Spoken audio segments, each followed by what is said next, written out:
Hey friends, thinking about a quick dish and a yummy restaurant style one? How about a Malai Kofta? You heard me right, Malai Kofta. You think it's a hard and tough and a chef style kind of a dish? No, absolutely you can make it at your own taste and the comfort of your food. So I'm going to show you a quick version of half an hour instant Malai Kofta. Stay tuned and it's absolutely easy. I'm just using a mix of sweet potato and regular yellow potato. You can just use potato or no potato. The main ingredient is paneer and I'm using the cubed ones, the ready-made ones.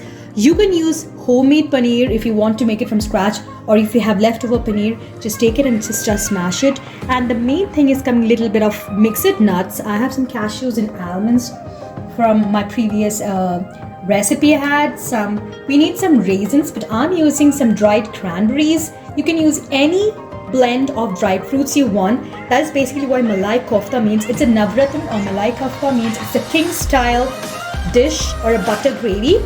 Then we have a few powder spices, which is of this is jeera, which is cumin powder, garam masala, a little bit of different touch. My variation is cardamon powder. We have a little bit of cardamom, turmeric powder, 1.5 tablespoons of cornflour, and I'm using a little bit of all-purpose flour, salt, and some green chilies. And then finally we have some freshly cut cilantro, few cubes of butter, and we have some ginger garlic paste. For the gravy, it's a quick one. I'm not going to do any cutting off any onions or anything. I'm just going to use some tomato paste. You can use some freshly blended tomatoes if you have some on hand. Just puree that into that. And I'm using some cream, whipping cream, and then a little bit of butter chicken gravy tin, which we have usually in every store. But if you want, you can just be able to mix some onions and tomatoes with some ginger garlic paste, and you'll again have the paste. So let's get on with mixing off the paneer. So we have the paneer, which I just had that cubes when I just crushed it in the mixer grinder. You can use, as I told you, crumbled paneer or cottage cheese. Yes, you can use cottage cheese. That is a regular one which we use. So you just have that, and then I'll show you. Then I just, as long as the potatoes, I just microwave this for around 10 or 13 minutes. If you want to do it in the cooker, you can do that. But as I told you, it's just this instant, quick Malai Kofta. This is the mashed potato. I'm going to just fold in all the crumbled paneer. Basically just mix in all. If it's possible, just break the raisins or cranberries, whichever you're using, the small parts, if you don't want to bite it. And I'm just putting a tablespoon of ginger garlic paste, totally optional. The nuts, I like it a little bit chunks, that's why I'm just leaving it like this. If you want, you can crush them more. The cranberries, the spices, all the description of the ingredients will be given down below for more reference. And finally just knead this into a fine bowl, and we'll see what's the consistency. Basically the potato and the paneer is the binding of this, so you don't need any water for this.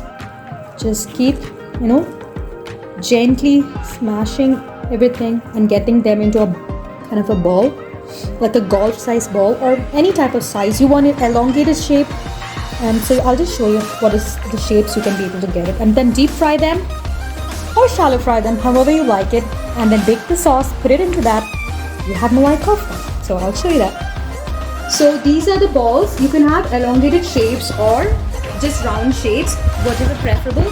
So from that, I will tell you the correct measurements down below. So it was like, I think 2 cups or maybe you can say 250 grams of that paneer pieces, and 2 potatoes, 1 sweet potato. So it was around maybe half a kilo, 2 pieces. So I'll tell you the exact amount. So yeah, I'm going to deep fry, shallow fry this in some butter and some. It's getting deep fried. Maybe a couple of minutes this side and that side. Just keep turning it with a fork. So if you feel that the kofta balls are sticky or a little bit soft, as I deep fry or shallow fry this, is a little bit soft. It was like breaking in little bits. So if you feel break an egg and just coat it with some breadcrumbs as you do as a cutlet, or just gently toss it in some breadcrumbs and then deep fry like this.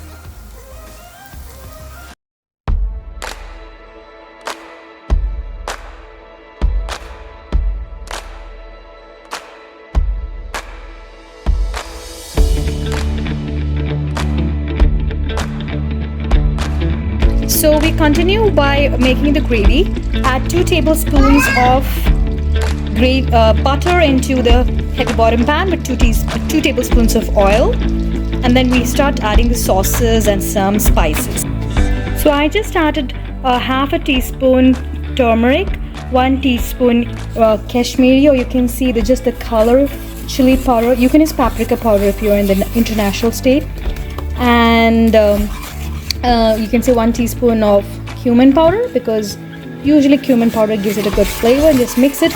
I am usually trying to roast all the spices in the beginning so it doesn't burn and it gives a more better flavor. And now I'm going to add in the tomato sauce as well as the butter chicken gravy which I had. So you can see this one.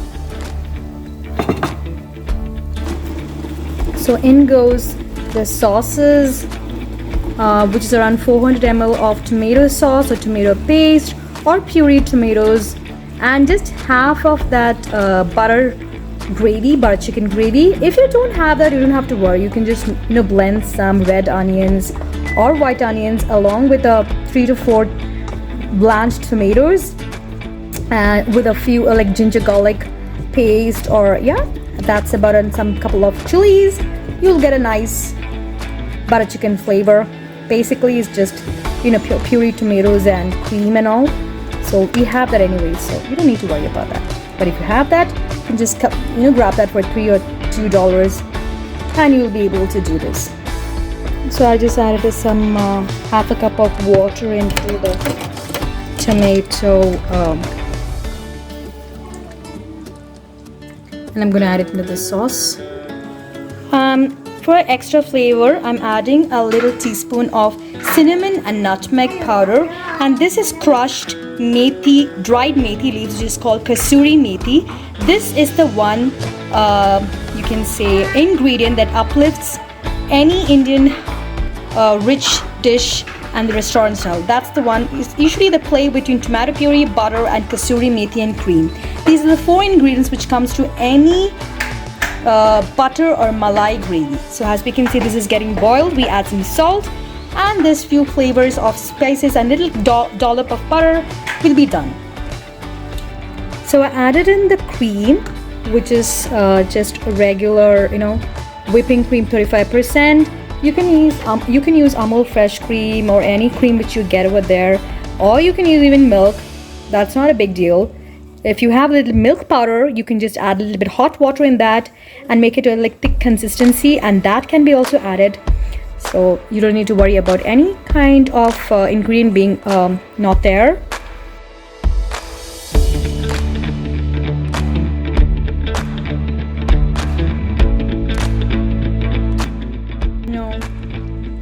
So we just immersed it inside, and I'm just offing the heat. You can see that.